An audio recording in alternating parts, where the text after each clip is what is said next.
My name is Khaleesi, and I'm in first grade, and we're listening to the podcast. Thank you so much for that introduction, Khaleesi. That's still my favorite part of the show. Welcome to the SM Way podcast. I'm Communication Coordinator Daniel Bader.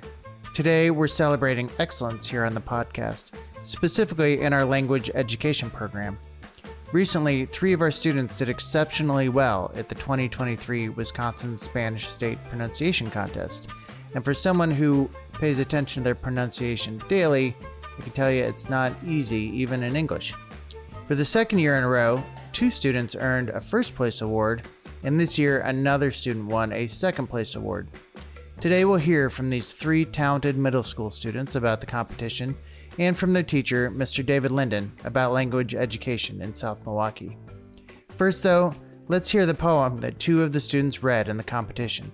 You'll hear one student read it in Spanish, and then another read the same poem in English. Fiesta en el mar.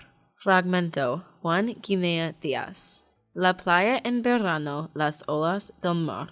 La brisa un helado, saltar y nadar. El cubo y la pala, enormes castillos. Paseo por la playa, el cielo amarillo. Party at sea, Juan Guinea Diaz. The beach is summer, the waves of the sea, the breeze and ice cream. To jump and swim, the shovel and pail, huge castles, a walk on the beach, the yellow sky.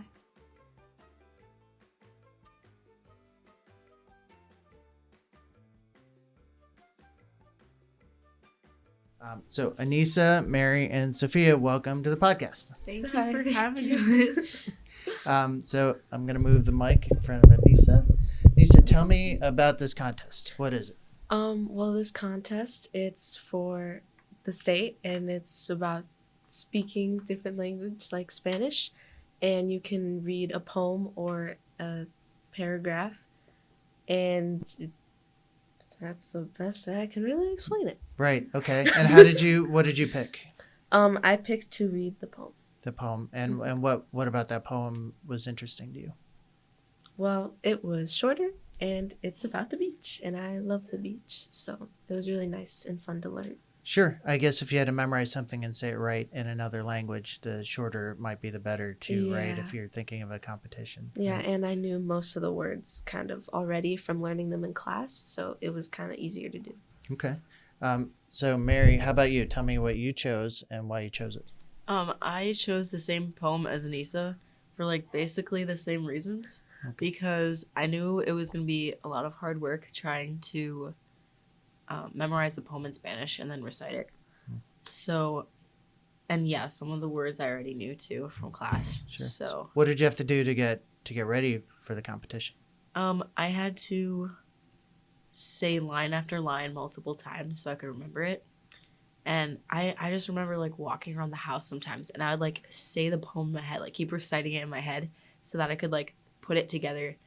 And I went in to practice with our teacher a lot. So yeah, was that after school or was that during class? When do you practice? It was during our study hall home base time. Mm-hmm.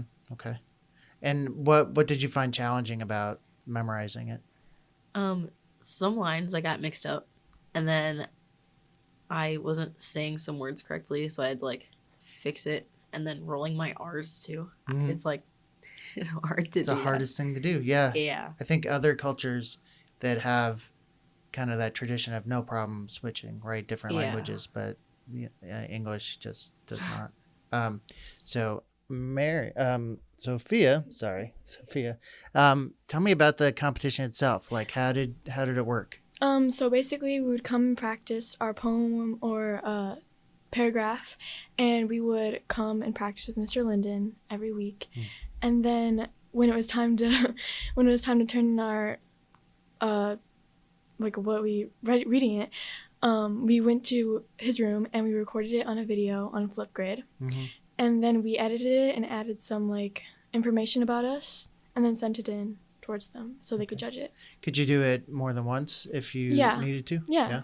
So you could just kind of compose your flip grid and give your best work. Yeah. You picked something else, right? Yes, I did. What did you pick? I picked the paragraph, and it was basically about the same thing. I picked it because it was kind of long, and there's a lot of things I could read and practice about Spanish because I plan on speaking in the future, hopefully, being fluent. Sure. And what it seems like there's a theme about the oceans and beaches, Yes. but what was different about yours? Was it just in narrative form, kind of the same topic? Yeah, it was a little bit different because it was in narrative form. It was just talking about the countries that had, beautiful beaches and how nice it was to go to them. Mm-hmm. So we kind of talked about this yesterday when I met you, but how do you feel about your fluency now after having to focus on something like this in your normal life?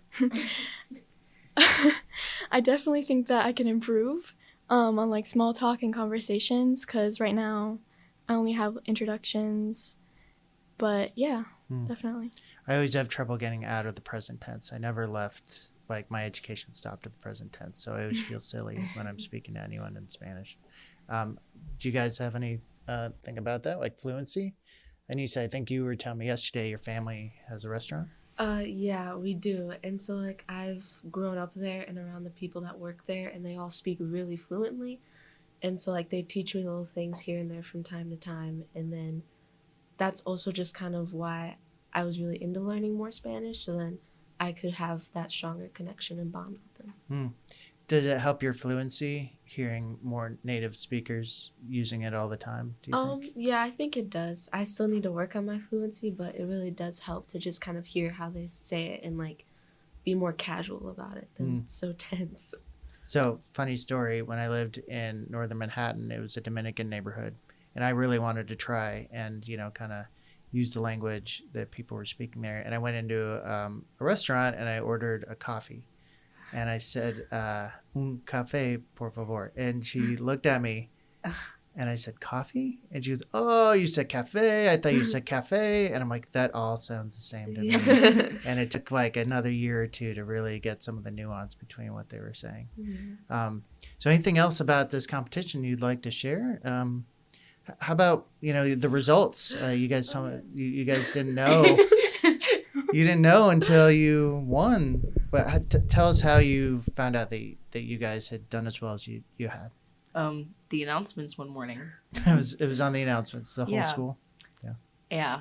I wasn't paying attention and I heard my name on the loudspeaker. I was like, wait, what? What did I win? I like turned to my partner that was sitting next to me in first hour. I was like, what just happened? And she's like, oh, you won something for Spanish. I was like, oh, cool. Yeah, that's how I found out. Sure. And does this it must be encouraging to actually practice something and do well. Is this going to keep Spanish going for you guys? Or? Yeah, definitely. Yeah. All right. Well, guys, thank you for being on the podcast. We're going to talk to your teacher, Mr. Linden, next. Hey, thank you for having us. So, Mr. Linden, tell us about yourself first. How long have you been in South Milwaukee, and how long have you taught Spanish? Well, I've taught Spanish a number of years, and this is my second year in South Milwaukee. And this is our second year with the State Spanish Pronunciation Contest. We had 2 winners last year, and now we have 3 winners this year. So we're very proud of that. Nice. How did you find out about the contest?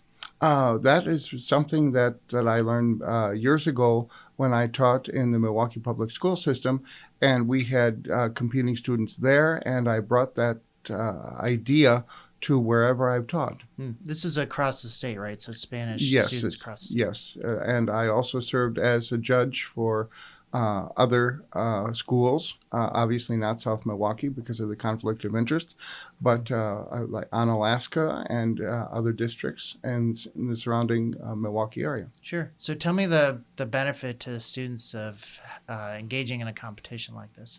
Well, first of all, I think it gives the students a very good opportunity to practice their public speaking. Which they will have to do as they go along in their professional life at one time or another. It gives them also the challenge of seeing how they do in the eyes of the judges, of other Spanish-speaking judges. And it gives them something to, gives them a chance to be independent and to do something that is uniquely their own. More broadly speaking, language education in general, tell me about it at South Milwaukee and what you've tried to do since you've been here. Well, again, at South Milwaukee, we have an introductory program in which we offer Spanish to grades 7 and 8. And it's an introductory program in which we prepare them to make the jump to ninth grade in Spanish, which we have ninth grade up to Spanish 1, 2, 3, and 4 offered. And we just try to prepare the students and get them comfortable with the language through speaking, reading, writing, and listening, and get them ready so that they are ready to go in September when school starts.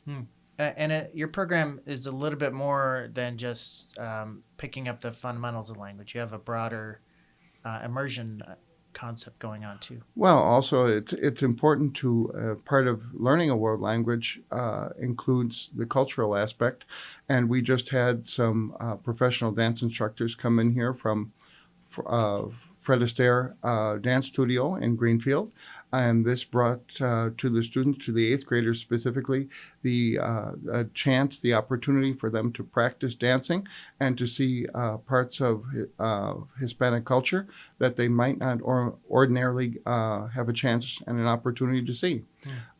They practiced, and I know that they thought that it was very difficult, and they got a chance to see that to master dancing, no matter what the dance they were being taught, is a very challenging endeavor. And they said, boy, this is really hard. So what grades is it required to take Spanish, and then how many take it as an elective? Okay, well, in 7th grade, it is required of all students. And then in 8th grade, it is an elective for those that continue to or want to continue their Spanish education. And from there on, they, again, as I said, we prepare them then for 9th grade and the challenges that they will have in high school. Generally speaking, besides the practical aspect, educationally, knowing parts of another language, how does that help in, you touched on this a little bit, your future career, your high school education? How does just maybe taking that 8th grade or 7th grade class help? Well, again, it gets the students comfortable with the curriculum, with the vocabulary, with certain aspects of the language. And then as they progress, that they have an opportunity to earn credits in college for their high school work. And then again, as they go to get their first jobs and start their careers, when they have the opportunity to say that they speak a world language, that gives them an advantage in the job market over somebody that may not. Okay. Well, thank you so much, and congratulations to you and your students on this accomplishment. Last year's 2, this year's 3, maybe it'll be more next year. Well, we only hope so, and I just want to say we're very proud of our students, and we wish them the best, and we hope that they come back and visit us when they get on to high school. Finally, today we'll have Sophia read the narrative that she won first prize in, first in Spanish and then in English. En la playa. En los países de habla española hay playas fantásticas. España, Puerto Rico, Cuba, México, Uruguay. Todos son países famosos por sus playas. En el verano, cuando hace calor y un sol bonito brilla en el cielo, qué estupendo es pasar un día en la playa. Y en lugares como México, Puerto Rico y Venezuela, el verano es eterno. Podemos ir a la playa durante todos los meses del año. In the Spanish-speaking countries, there are fantastic beaches. Spain, Puerto Rico, Cuba, Mexico, Uruguay. All are countries famous for their beaches. In the summer, when it's hot and a brilliant sun shines in the sky, how stupendous it is to spend a day at the beach, and in places like Mexico, Puerto Rico, and Venezuela, the summer is eternal. We can go to the beach during all months of the year. I want to thank Anissa, Mary, and Sophia for being brave and sharing their pronunciation skills with all of us. It's one thing to record it for the judges and hit send. It's another thing to share it with your whole community. Thank you also to Mr. David Linden for pushing our students to excel. He's just an example of the quality educators we have in this district. I haven't met one teacher yet that hasn't just floored me with their knowledge of learning and how much they care about our students. If you'd like to see 8th graders learning the merengue and how to salsa, visit the district website or search YouTube for our playlist, SMY in the Classroom. That's a series of short videos that peek into our classrooms and give parents and the community an idea of what day-to-day life is like for our students. This is the 11th episode of the podcast, and the number of downloads has been fantastic. Thank you. We have at least 2 episodes left in the season and at least 3 tiny office concert shorts to share before the school year ends. First up will be a really heartwarming story for Teacher Appreciation Week about the impact one teacher has had on 2 families that stretch far beyond their time together in the classrooms. That's on tap for May 5th. And I hope to have track and field coaches Mark Hoffman and Stan Druckery behind the microphone. They have a combined 80 years teaching running at South Milwaukee and a deep insight into what motivates our students and what they need from their schools. If you haven't heard it yet, check out the episode on launching a legacy and our field surface improvement project. Construction is underway in Bucyrus Stadium, and all the construction equipment is hard to miss. A $1 million donation from the Bucyrus Foundation kicked off the project to put artificial turf on the field, resurface the track, and bring artificial turf to the softball and baseball fields. The whole project is estimated to cost $3.3 million, and a group of alumni and booster clubs are raising money towards the effort, which is where I'm going with this. On May 6th at Pat's Oak Manor from 6 to 10 p.m. is a celebration of that effort. It's called Mission Possible. Join us for light refreshments, a silent auction, and more. That's the episode for today. Thank you for listening, and we'll see you next time.